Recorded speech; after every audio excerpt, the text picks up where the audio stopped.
Este podcast é uma gentileza do cartório Fujivara 43 3343 46 45, Londrina, Paraná.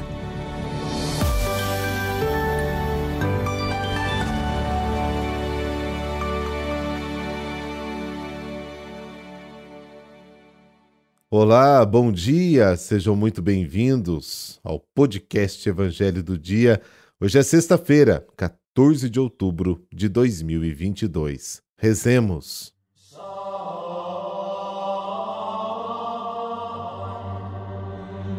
Pelo sinal da Santa Cruz, livrai-nos Deus, nosso Senhor, dos nossos inimigos. Derramai, Senhor, sobre o povo suplicante a abundância da vossa graça, para que, seguindo os vossos mandamentos, receba estímulo e ajuda na vida presente e felicidade sem fim na pátria futura. Amém.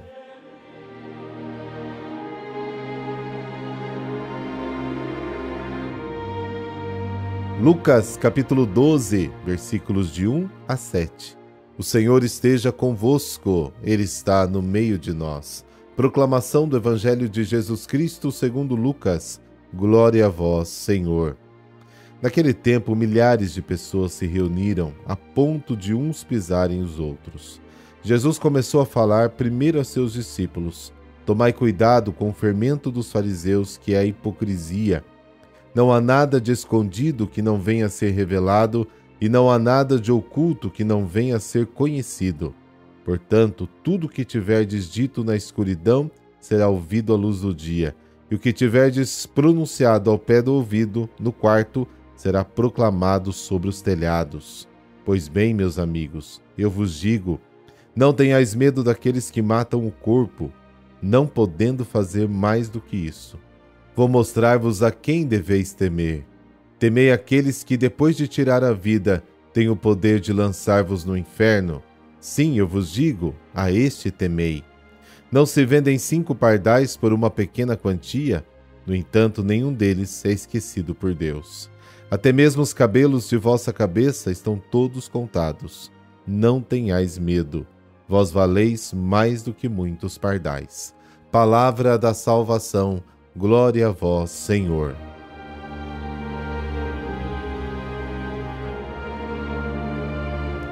O Evangelho de hoje nos apresenta uma crítica final de Jesus às autoridades religiosas do seu tempo. Naquela época, milhares de pessoas se reuniram a tal ponto de se atropelarem. Esta frase dá um vislumbre da enorme popularidade de Jesus e do desejo do povo de conhecê-lo. Marcos capítulo 6, Mateus capítulo 13 dizem a mesma coisa. Mostra também o abandono em que as pessoas se encontravam.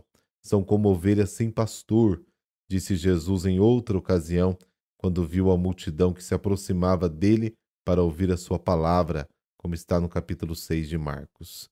Jesus começa a falar primeiro aos seus discípulos: cuidado com o fermento dos fariseus, que é a hipocrisia. Marcos já falava do fermento dos fariseus e dos herodianos, e sugeriu que era a mentalidade ou a ideologia dominante do tempo em que se esperava o Messias, glorioso e poderoso. Marcos 8. Neste texto, Lucas identifica o fermento dos fariseus como a hipocrisia. A hipocrisia é uma atitude que subverte os valores. É uma bela máscara que esconde e camufla o que está podre por dentro. Neste caso, a hipocrisia era a máscara aparente da máxima fidelidade à palavra de Deus, que escondia a contradição da vida. Jesus quer o contrário. Não há nada oculto que não venha a ser revelado, nem segredo que não venha a ser conhecido. Portanto, o que você disse nas trevas será ouvido em plena luz. O que você disse no ouvido, na intimidade de um quarto, será anunciado nos telhados. É a segunda vez que Lucas fala deste tema. Em vez da hipocrisia dos fariseus que esconde a verdade, os discípulos devem ser sinceros. Eles não precisam ter medo da verdade. Jesus os convida a compartilhar os ensinamentos que aprenderam dele com os outros. Os discípulos não podem guardá-los para si, mas devem divulgá-los. Um dia as máscaras cairão completamente e tudo será claramente revelado e será proclamado nos telhados. Eles não devem ter medo daqueles que matam o corpo, que torturam, que pisoteiam e causam sofrimento. Os torturadores podem matar o corpo, mas não podem matar a liberdade e o espírito. Devem ter medo, sim, que o medo do sofrimento os leve a esconder ou negar a verdade e, portanto, empurrá-los para ofender a Deus, pois aqueles que se afastam de Deus, aí sim, estão perdidos para sempre. Os discípulos não devem ter medo de nada, porque estão nas mãos de Deus. Jesus manda olhar os pardais. 2 pardais são vendidos por alguns centavos e nenhum deles cai no chão sem o consentimento do Pai. Até o cabelo na cabeça é contado. Lucas diz que nenhum cabelo cai sem a permissão do Pai.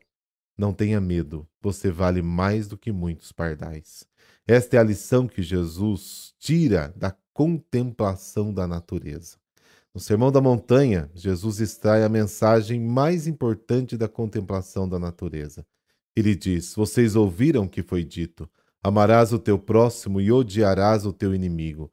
Mas eu vos digo, amai os vossos inimigos e orai pelos vossos perseguidores, para que sejais filhos do vosso Pai Celestial, que faz o sol nascer sobre os maus e os bons, e faz chover sobre os justos e os injustos.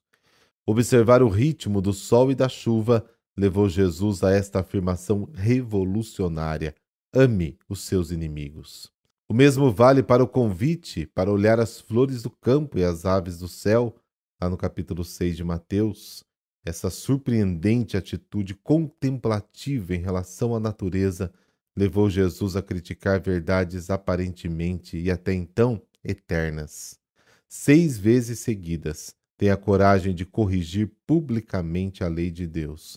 Ouvistes o que foi dito, mas eu vos digo.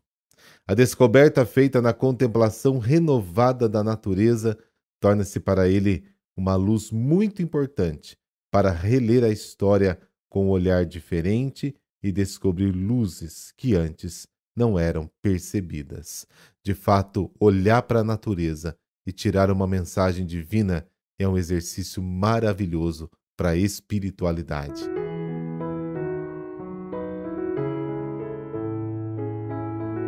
São Calixto I, filho de uma humilde família romana, nasceu em 160.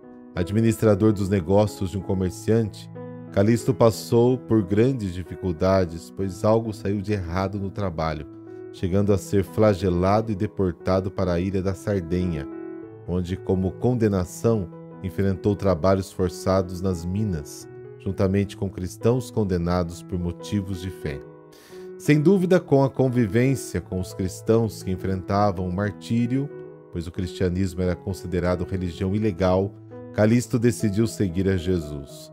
Mais tarde, muitos cristãos foram resgatados do exílio e a comunidade cristã o libertou. O santo de hoje colaborou com o Papa Vítor e depois, como diácono, ajudou o Papa Zeferino em Roma, pois assumiu com muita sabedoria a administração das catacumbas na Via Ápia, que eram aqueles cemitérios cristãos que se encontravam no subsolo por motivo de segurança.